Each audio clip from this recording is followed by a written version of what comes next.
धरती पर तो कीर्ति बिखेरी, गगन में भी ध्वज फहराया। हमारा ये कार्यक्रम ऐसी ही विशिष्ट महिलाओं से रूबरू होने का एक अनोखा प्रयास है। हम नारी के शरीर को ना दें, उसमें आत्मदर्शन, नारीत्व दर्शन करें।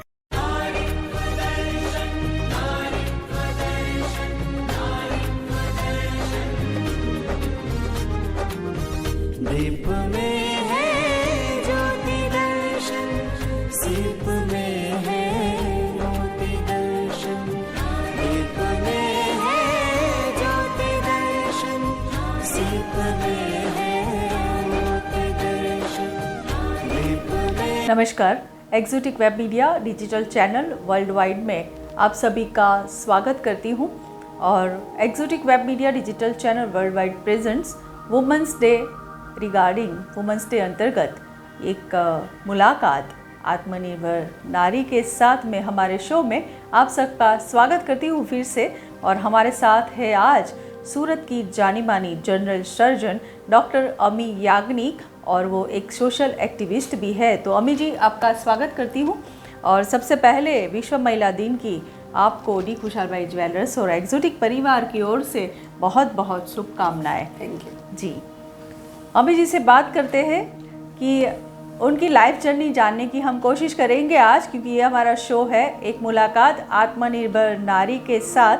तो अमी जी एक डॉक्टर है और जनरल सर्जन है, साथ में सोशल एक्टिविस्ट है और महिलाओं के लिए बहुत सारा ऐसा कार्य करती है।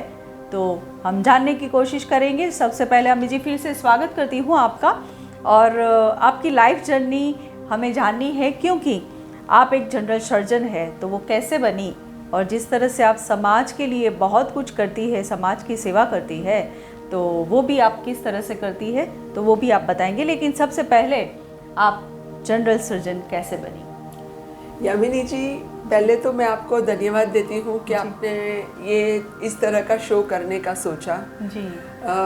कई बार विमेंस डे के अंतर्गत लोग काफ़ी प्रोग्राम्स करते हैं, अवार्ड्स फंक्शंस होता है जी।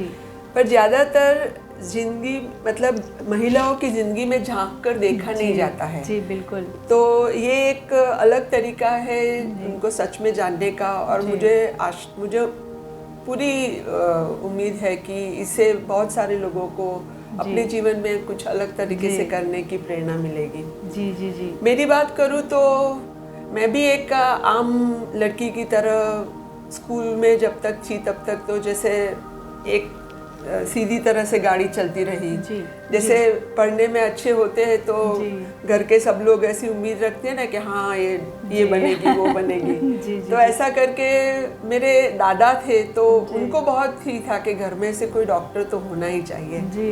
तो मेरे पहले के भी जो हमारे मेरे भाई बहन कजिन्स थे, काफ़ी लोगों को उन्होंने साइंस में भेजा कि कोई डॉक्टर बने, पर नहीं बन पाया जी, जी, जी। तो फिर मेरी जब बारी आई तो जैसे पहले से तय था कि ये लड़की तो डॉक्टर बनेगी ही बनेगी जी, जी, जी। तो मेरे दिमाग में भी बचपन से और कोई विचार आया ही नहीं कि मैं कुछ और कर सकती हूँ या करना चाहूँगी कि नहीं जी। तो ऐसे करके डॉक्टर तो बन गई।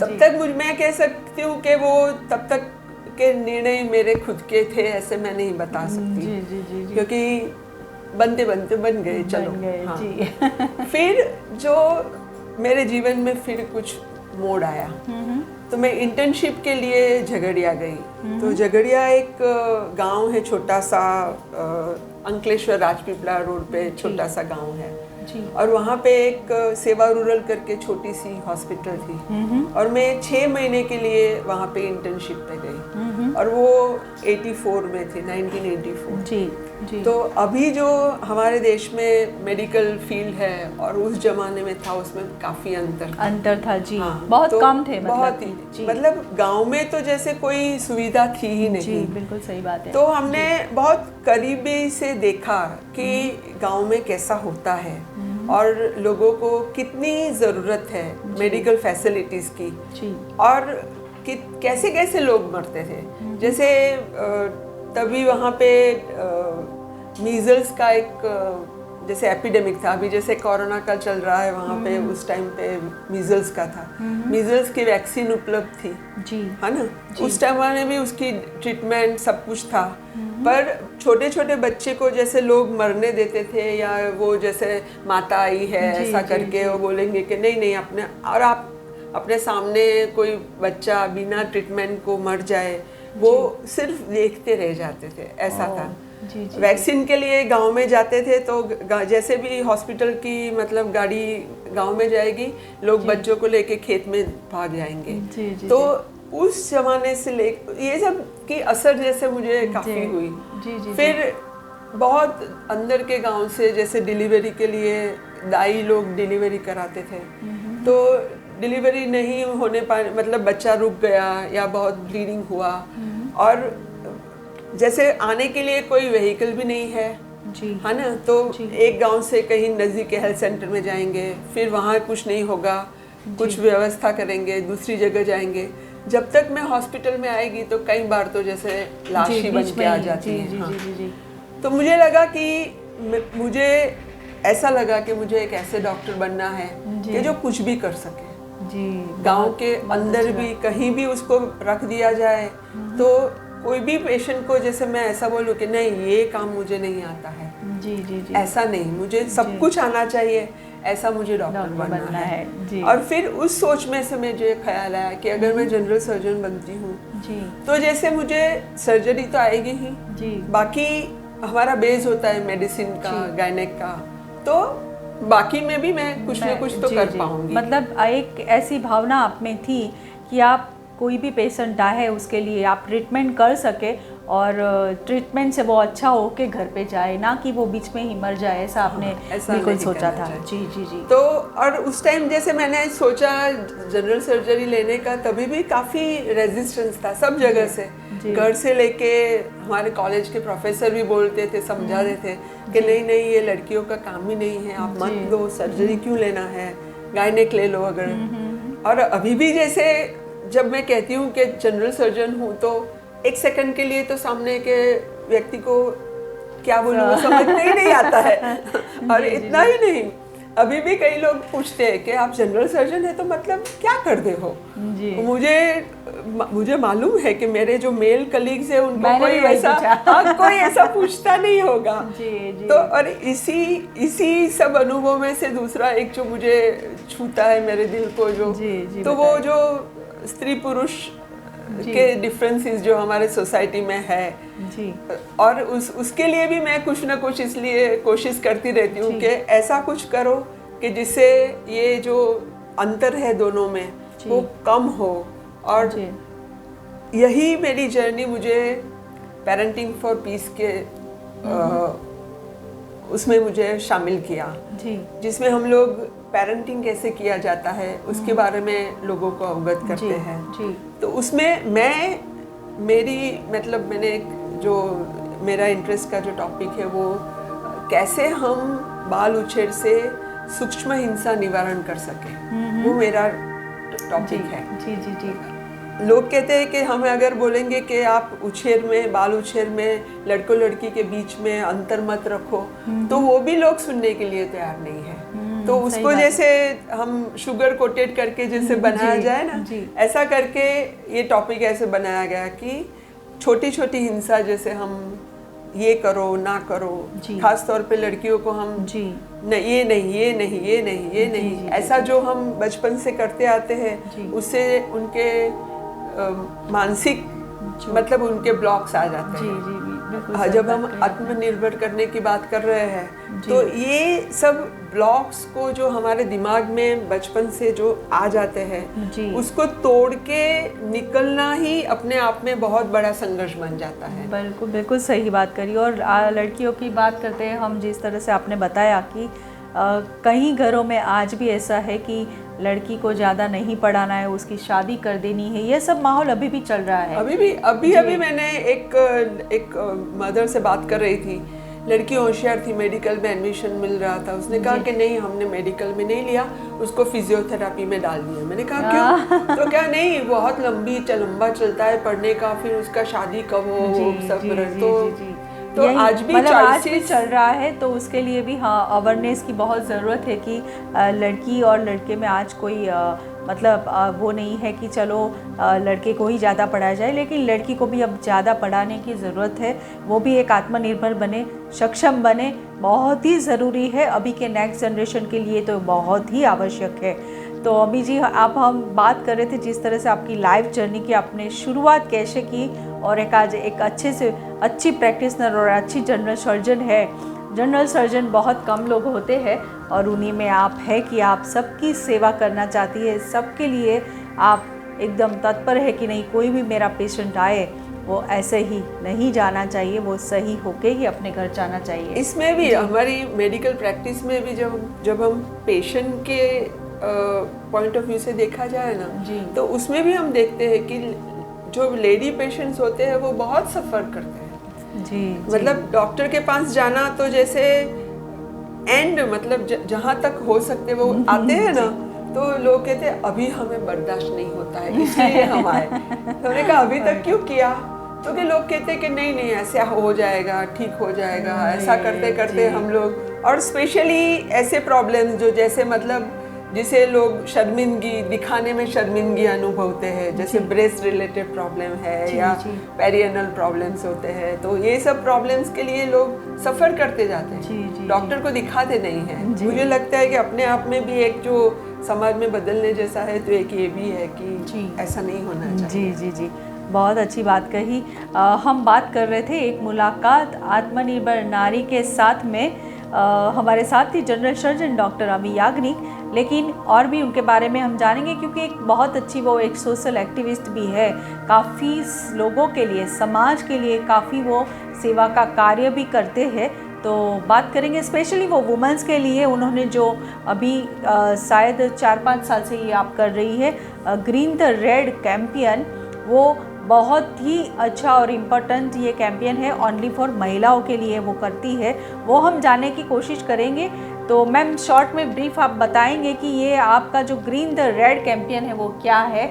ग्रीन द रेड कैंपेन ऐसे पैन इंडिया कैंपेन है, जैसे मैं उसका एक हिस्सा हूँ, वॉलंटरी कैंपेन है जी। ये ऐसी विभावना से शुरू हुआ कि मासिक के लिए जो लड़कियाँ जो चीज़ इस्तेमाल करती है जी, वो कहीं पर्यावरण को और उनकी तबीयत को भी नुकसान देती है जी। तो जैसे जो सैनिटरी पैड जी, बड़ा चढ़ा के जिसका एडवर्टाइजमेंट किया जाता है वो पर्यावरण के लिए नुकसान करता है, क्योंकि उनका निकाल नहीं होता है, 500 से 700 साल तक भी वो जमीन में पानी में ऐसे ही रहता है जी।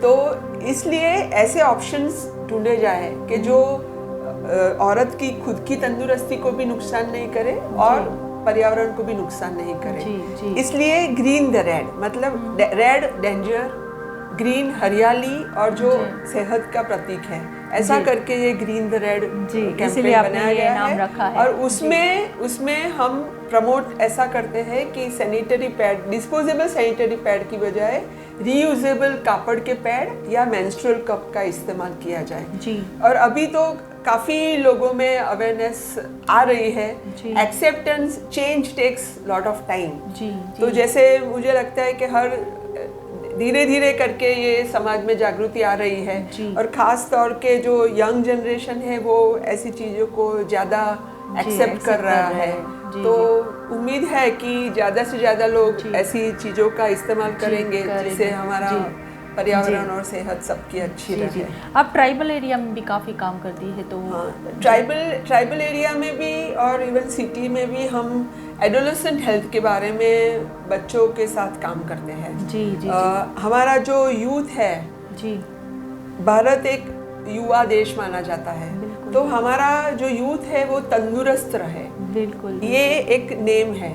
इसलिए जो एडोलेसेंस पीरियड है वो ऐसा टाइम है कि जब उनकी तब अगर उनको अपनी सेहत के बारे में, अपने आप के बारे में, अपनी शारीरिक रचना, मानसिक स्थिति, वो सब के बारे में अगर उनको अच्छे से मालूम पड़े तो हो सकता है कि वो आगे चल के पूरी ज़िंदगी वो तंदुरुस्ती के जो नियम उन्होंने सीखे हैं उसको अपनाए और अच्छा जीवन जी पाए। इसलिए गाँव में, शहर में, स्कूल कॉलेजेस में जाके हम लोग इसके बारे में समझाते हैं और सेमिनार करते हैं जी जी। ये भी बहुत अच्छा कार्य है, क्योंकि अभी के जनरेशन के लिए ये बहुत, मैंने पहले ही कहा कि ये जो अम्मी जी ने जो बातें बताई वो बहुत ही आवश्यक है, और नेक्स्ट जनरेशन के हमारे बच्चों के लिए, हमारी बेटियों के लिए ये बहुत ही फ़ायदेमंद ये जो काम कर रही है वो है। और अगर थोड़ा सा भी किसी के दिमाग में आ जाता है और किसी का कुछ सुनने के बाद कुछ चेंज आ जाता है तो ये बहुत अच्छी बात है। अम्मी जी, बहुत बहुत अच्छा लगा आपके साथ बात करके, और आपकी लाइफ जर्नी आपने हमारे साथ शेयर की। लेकिन ये जो हमारा शो है, एक मुलाकात आत्मनिर्भर नारी के साथ में, तो हमारी वुमेन्स को आप कुछ क्या संदेश देना चाहेंगी? जी।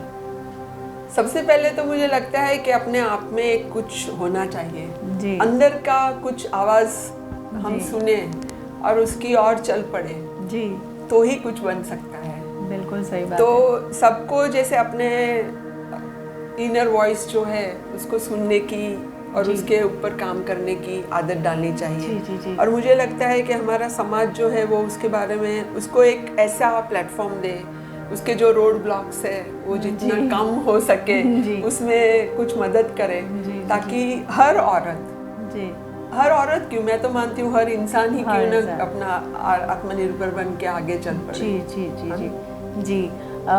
बहुत अच्छी बात कही आपने अम्मी जी, और इसीलिए तो ये भी हमने भी इसीलिए ये शो रखा है कि एक मुलाकात आत्मनिर्भर नारी के साथ में हमने ऐसे बहुत सारी महिलाओं, मतलब कि ऐसी महिलाएं जो हमारे साथ ये इंटरव्यू में आ रही है कि जिन्होंने समाज के लिए कुछ किया हो, और जो कुछ ना कुछ किसी ने अचीव किया हो, साथ में उनकी कोई लाइफ जर्नी ऐसी हो, सक्सेस स्टोरी हो, मोटिवेशनल स्टोरी हो, और साथ में वो एक सक्सेसफुल बिजनेस वूमन हो। ऐसी महिलाओं को हमने यहाँ पे लिया है, और सभी फील्ड की महिला है यहाँ पे आ रही है, और यही हमारा भी काम है कि हम आपको प्रोत्साहित करते हैं और आपके द्वारा हमारे दर्शक प्रोत्साहित होते हैं। यही एक हमारा मोटो है, और इसीलिए हमने ये शो रखा है।